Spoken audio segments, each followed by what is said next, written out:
Hello student, welcome once again. बच्चों, इस video में हम लोग एक्सरसाइज 13.8 का फोर्थ वाला क्वेश्चन सॉल्व करेंगे। सिंपल सा क्वेश्चन है, बस घुमा घुमा करके इसको कॉम्प्लिकेट बनाने की कोशिश की गई है। आइए मैं आपको समझा देता हूँ। The diameter of the moon is approximately 1/4 of the diameter of the earth. यानी कि अर्थ का जितना डायमीटर है ना, उसका 1/4 पार्ट है मून का डायमीटर। ठीक है, यानी कि अगर अर्थ का मान लो 16 होगा तो मून का 4 होगा। ये हमसे कहा जा रहा है डायमीटर।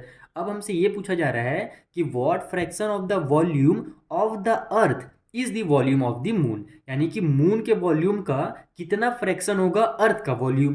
तो अब इसको देखो, यहाँ पर फ्रैक्शन निकालना है अगर वॉल्यूम का, तो हमको पहले तो दोनों का वॉल्यूम पता होना चाहिए, मून और अर्थ दोनों का। तो ये पहले अपन दोनों का वॉल्यूम पता कर लेते हैं। उसे कैसे निकालना है मैं आपको कॉपी में समझा देता हूँ।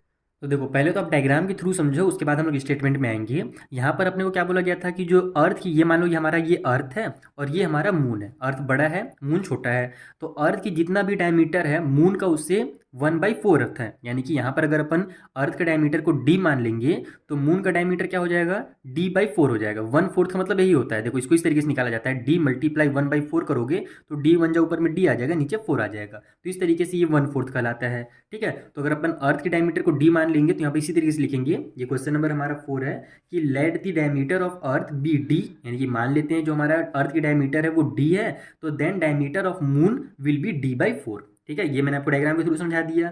अब यहाँ पर देखो, अपने को यहाँ पर वॉल्यूम निकालना है, तो वॉल्यूम में डायमीटर को जरूरत पड़ने वाला है नहीं, उसके लिए अपने को रेडियस चाहिए। तो यहाँ पर आप लिखो रेडियस, रेडियस ऑफ अर्थ। ठीक है, अर्थ का पहले अपन रेडियस देख लेते हैं। तो अर्थ की रेडियस कितनी होगी, डायमीटर जितनी है उसको हम लोग आधा कर देंगे, यानी 2 से डिवाइड दे देंगे, तो इतना उसका क्या हो जाएगा, रेडियस हो जाएगा। ओहो, बार बार लाइट कट रहा है, एक सेकंड को फ्लैश लाइट ऑन कर लेते हैं। हाँ, अब आपको क्लियरली दिख रहा होगा।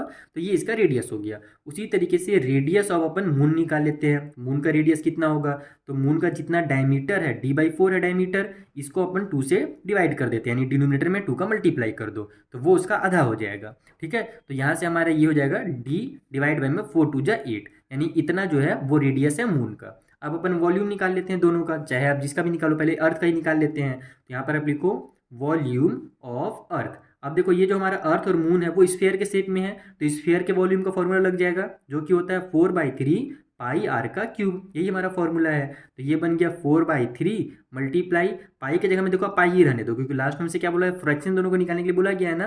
तो पाई की वैल्यू वगैरह पुट मत करो, यहाँ पर पाई की जगह में पाई ही रहने दो। जो आर का क्यूब है उसके जगह में आप क्या कर दो, इसका जो रेडियस है इसका क्यूब निकाल दो। तो इसका हमारे पास रेडियस कितना है, d/2 है, तो d/2 का क्यूब कितना हो जाएगा, देखो इस तरीके से होगा, d/2 का क्यूब। ऐसे आप इसको कर दो पहले।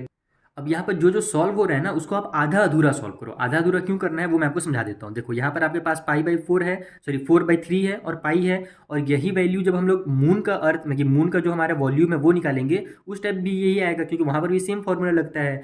तो हम लोग जब दोनों का फ्रैक्शन निकालेंगे तो दोनों तो आपस में कट हो जाएगा। तो यहाँ पर अगर आप इसका मल्टीप्लाई करके इसको कॉम्प्लिकेटेड कर देते हो तो वहाँ कट करने में आपको दिक्कत जाएगा। इसीलिए आप इसको पूरा पूरा यहाँ पर मल्टीप्लाई मत करो, क्योंकि हम लोग जानते हैं आगे अपने को, क्योंकि फ्रैक्शन निकालना है तो हम लोग यहाँ पर कट करना ही पड़ेगा। तो यहाँ इसको आपको मल्टीप्लाई नहीं करना है, सिंपल इस तरीके से कर देना है। देखो 4/3 हो जाएगा, ये पाई की जगह पाई हो गया, ये हमारे पास d है तो ये d का क्यूब हो जाएगा। ये मल्टीप्लाई के बीच में आप साइन लगा सकते हो, तो d का क्यूब हो गया, नीचे 2 के पावर में 3 है, तो 2 × 2 कितना होता है, 8 होता है। 2 का क्यूब जो होता है हमारा 8 हो जाएगा। तो इतना हमारे पास वॉल्यूम ऑफ अर्थ निकल गया। अब अपने क्या निकालना है, वॉल्यूम ऑफ मून भी निकालना है। तो देखो यहाँ पर वॉल्यूम ऑफ मून सेम इसी तरीके से निकलेगा, कुछ नहीं करना है आपको, सेम फॉर्मूला लगा देना है, 4/3 पाई आर का क्यूब। तो ये हो जाएगा हमारे पास 4/3, फिर मल्टीप्लाई में पाई आर का क्यूब है, तो यहाँ पर जो हमारे पास आर है वो है d/8। मून का जो रेडियस है वो d/8 है हमारे पास, तो d/8 का क्यूब हो जाएगा। तो ये हमारा बन जाएगा 4/3, फिर पाई मल्टीप्लाई में रहने दो, मल्टीप्लाई में d का क्यूब हो जाएगा, और 8 का जो क्यूब होता है वो होता है 512, यानी 8 × 8 जब आप करोगे ना तो उसका आंसर 512 आता है। ओहो, लाइट बार बार आ जा रहा है ना, इससे थोड़ा सा वीडियो खराब हो जाता है भाई, बड़ा दिक्कत हो रहा है। चलो कोई बात नहीं। तो ये हमारा वॉल्यूम ऑफ मून निकल गया, वॉल्यूम ऑफ अर्थ हो गया, वॉल्यूम ऑफ मून निकल गया। अब हमसे क्वेश्चन में क्या बोला था उसको समझना है ना। क्वेश्चन कहाँ गया मेरा, क्वेश्चन नंबर 4। यहाँ पर हमसे बोला गया है what fraction of the volume of the earth is the volume of the moon. यानी कि वॉल्यूम ऑफ अर्थ जो है वो मून के वॉल्यूम का कितना है, फ्रैक्शन में अगर अपन निकालें तो कितना निकलेगा। तो सिंपली आपको कुछ नहीं करना है, वॉल्यूम ऑफ अर्थ को डिवाइड इस तरीके से, यानी कि मून को डिवाइड दे देना है वॉल्यूम ऑफ अर्थ से। Volume of moon. मून वाले को आपको ऊपर में लिखना है, ये ध्यान रखना। क्यों ऊपर में लिखना है? क्योंकि क्वेश्चन में हमको बोला ही जा रहा है कि बताइए अर्थ की जो वॉल्यूम है वो मून के वॉल्यूम की कितनी फ्रैक्शन है। तो इस तरीके से अपन फ्रैक्शन निकालेंगे, ऊपर में मून का लिखेंगे और नीचे में अर्थ का लिखेंगे। तो अब अर्थ का हमारे पास वॉल्यूम कितना निकला हुआ था? 4/3 निकला हुआ था, पाई निकला हुआ था, फिर डी का क्यूब था और नीचे में 8 था। ठीक है, ये बीच में मल्टीप्लाई सब में था, मल्टीप्लाई में साइन नहीं लगाया हूँ। ऊपर में भी वही चीज़ है, मून का जो हमने वॉल्यूम निकाला है वो भी वही है, 4/3 है, पाई है, डी का क्यूब है और डिनोमीटर में 512 है। तो देखो यहाँ पर ये 4/3 कैंसिल, पाई से पाई कैंसिल, डी का क्यूब से डी का क्यूब कैंसिल। हमारे पास ऊपर में 512 बचा हुआ है और नीचे में हमारे पास ये 8 बचा हुआ है।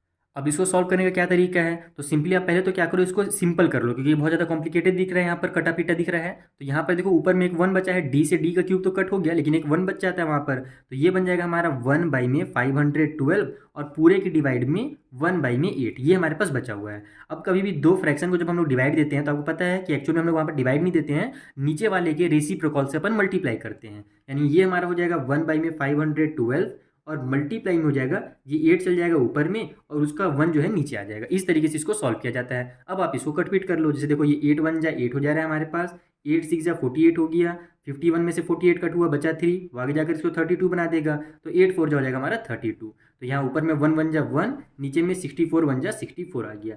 यानी इतना ही क्या होगा, ये हमारा वॉल्यूम हो जाएगा मून का। यानी कि ये जो हमारा क्वेश्चन में बोला गया था ना कि बताइए कि वॉल्यूम ऑफ मून कितना है हमारे अर्थ के वॉल्यूम के फ्रैक्शन में, तो ये 1/64 है फ्रैक्शन में।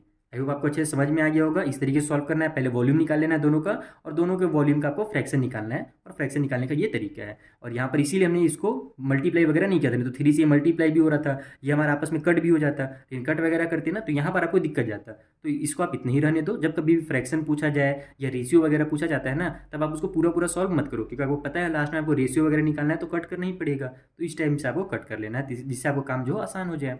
चलिए मिलते हैं हम लोग नेक्स्ट वाले वीडियो में। यहाँ पर जो आगे क्वेश्चन है उनको भी हम लोग इसी तरीके से सिंपल मेथड में सॉल्व करना सीखेंगे। Thank you for watching.